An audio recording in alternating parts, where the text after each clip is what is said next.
She's been married 7 times. None of them left. None of them could. They're still attached to her body right now. And she hasn't thought about a single one of them since. Welcome.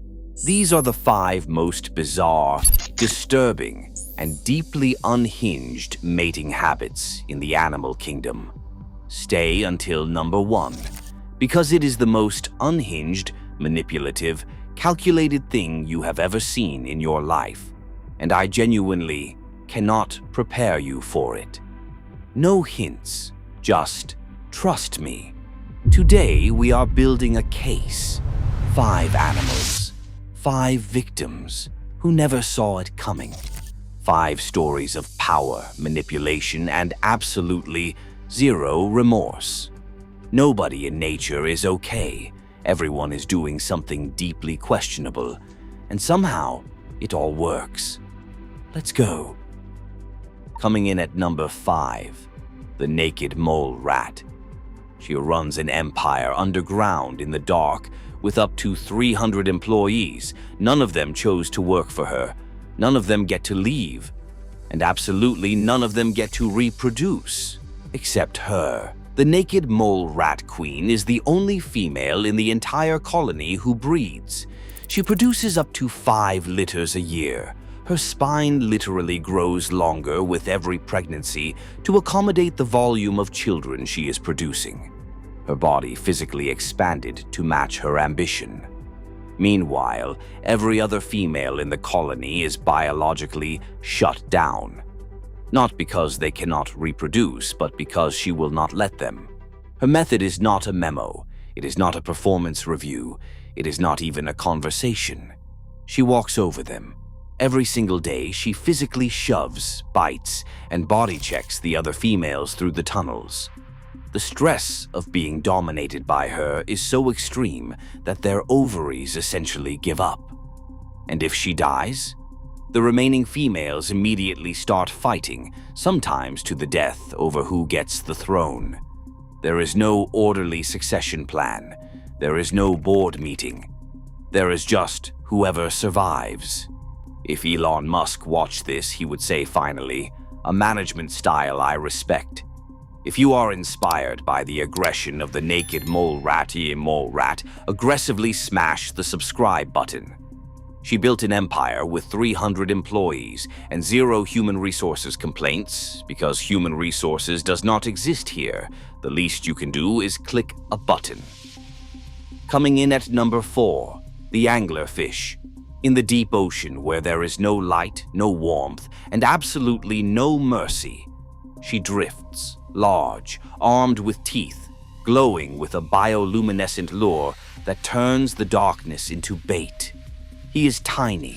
He has been alone his entire life, searching for her in complete darkness. And then, against all odds, he finds her. Rihanna said it best. He found love in a hopeless place. He is so overwhelmed that he does the only thing that makes sense to him in this moment. He bites down, and he never lets go. Over the next few weeks, his tissues begin to fuse with hers. His bloodstream merges into her bloodstream. His eyes disappear. His organs dissolve. His entire body, his whole identity, shrinks down until what remains is a small biological pouch attached to her side, permanently. He searched the entire ocean for her. He gave her everything, his independence, his body, his literal face, and she kept swimming. She can carry more than one, by the way, so the image you need to sit with is this: a massive predator moving through complete darkness, multiple former partners absorbed into her body like accessories she forgot she was wearing. They came looking for love. They found a living situation they did not agree to and cannot exit. Now, here's the part nobody talks about. It works. She carries him permanently on her body. When she is ready to reproduce, he is right there, always available. No scheduling conflicts. No, I need space. He is the space. Zero communication, zero independence, 100% availability. Therapists call this codependency. Evolution calls it genius. This is not a relationship. This is what Amber Heard's lawyer described as emotional support, but make it biological and permanent. He gave up everything. She didn't notice, like this video. He fused his entire circulatory system to hers and she kept going. You can manage a thumbs up. Coming in at number 3, the meerkat. She looks adorable, standing upright on her tiny legs, scanning the horizon. Cute, communal, Disney-coded. Do not be fooled. The dominant female meerkat controls who in her group gets to reproduce, and her method is not subtle. When she gets pregnant, she looks around the group and identifies any other female who might also be pregnant, her competition, and then she evicts them. Not gently. She chases them, she attacks them, she pursues them through the Kalahari Desert until they leave the group entirely, alone, without protection, for up to 3 weeks. The stress of being hunted, isolated, and abandoned in the desert is so extreme that their bodies begin to shut down. Conception rates drop, and if they were already pregnant when she kicked them out, they lose the pregnancy. She lets them back in only after she has given birth, so the whole group is now free to take care of her pups, not theirs, hers. One dominant female was recorded rearing up to 72 offspring in her lifetime. The females below her, sometimes 0. Not because they could not, because every time they tried, she looked them dead in the eye and said, "You can't sit with us." And then she made it biological. She controls 80% of the breeding in the entire group. This is Mean Girls if Regina George could make you miscarry by excluding you from the lunch table. Comment below which one of these animals you have dated. We do not judge here. We just document. Coming in at number 2, the praying mantis. She was seen standing completely still for 20 minutes before the incident.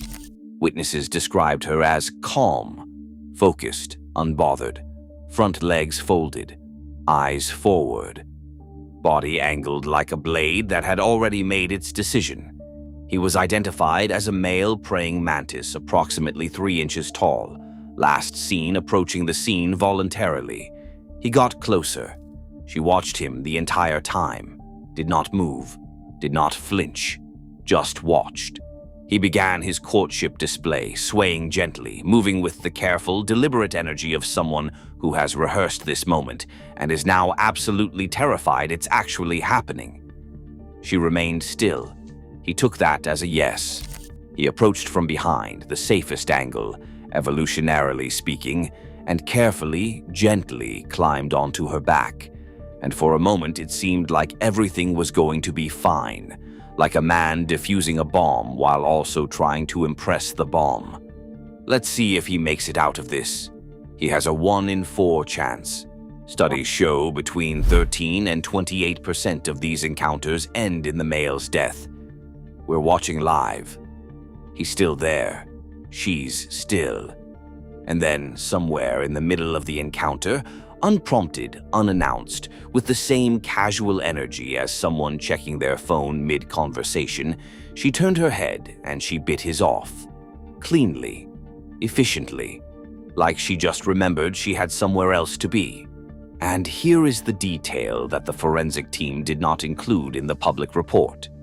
His body continued. The neural circuitry for what he came there to do is located below the neck, not in the head. So while she was eating, he was still there, still on her back, still completing the assignment, headless, committed, unbothered in his own way. She finished. She cleaned herself off. She did not file a report. There were no arrests. There were no charges. Because in her world, this is just lunch that showed up motivated. This is Gone Girl, except Amy Dunn is 3 inches tall, has 6 legs, and does not need to fake a disappearance. She just had a productive afternoon. And the worst part, he would do it again. They all do it again. Every single time. Do you have any bro friends like that? Send them this video. Coming in at number 1. The Photuris firefly. Most fireflies only live for a few weeks as adults. She is not most fireflies. The Photuris firefly is a rare genus. So rare, most people have never heard of her. Scientists have. They liked her so much they gave her a nickname. The femme fatale firefly. And she earned every single syllable of that name. It's a warm summer night. The field is full of lights. Male fireflies rising through the dark, each one flashing a species-specific signal. A love letter written in light. I'm here. I'm looking for you. Specifically. He has been working on his signal all night, timing it perfectly, adjusting the frequency, making sure it says exactly the right thing to exactly the right female. He is out here, doing everything right. And then a light flashes back. The exact right delay. The exact right frequency. His signal, his language. Answered perfectly. He thinks she is the one. He flies toward her. She is not the one. She studied him, not just his species, but multiple species. She learned the flash signals of at least 4 different types of male fireflies. She memorized the timing. She practiced the frequency. She built 4 completely different Tinder profiles, each one perfectly tailored to a different type of male. And every night she goes out into that field and swipes right on whoever is flying nearby. Not because she is lonely, not because she is looking for love, but because she lost the ability to produce a defensive chemical that protects her from predators. And the males she is luring, they have it. She does not want a relationship. She wants his assets, so she becomes his perfect match. She answers his signal in his own language. He sees exactly what he was looking for. He flies toward her full of hope and absolutely zero survival instinct. He gets close, and she kills him and eats him almost completely, leaving only the shell, like an online return that keeps the item and disputes the charge. But here is the part that makes this the number 1 slot. The part that makes everything else in this video look like a minor disagreement. Those defensive chemicals she just took from him do not just stay in her body. She passes them into her eggs. She protects her future children with power she stole from him. He did not just lose his life. He funded the next generation without knowing, without agreeing, and without leaving so much as a forwarding address. With every male she consumes, she gets stronger, more toxic, more protected, more untouchable. She does not just survive the encounter, she levels up. And then she adjusts her signal, and does it again, same night, different profile, different species, different victim. He came into that field with the best intentions and a perfectly timed flash. She came with 4 stolen identities, a biological agenda, and absolutely no interest in anything he had to offer except his chemical composition. This is not Tinder. This is catfish. Except at the end of the episode, she is stronger, more powerful, and completely untouchable. And he is just the shell of someone who thought he found the one, in the dark, on a Tuesday. So there it is.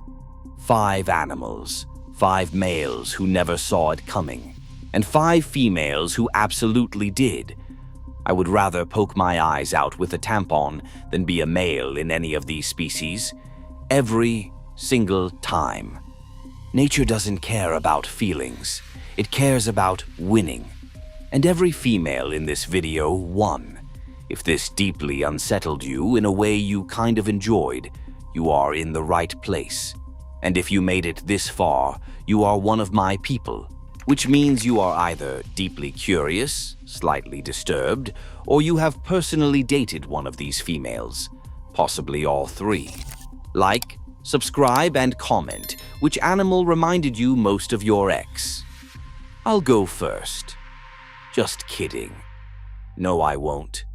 I'm building this weird little corner of the internet, one completely unhinged species at a time. And honestly, at this point, leaving would be suspicious.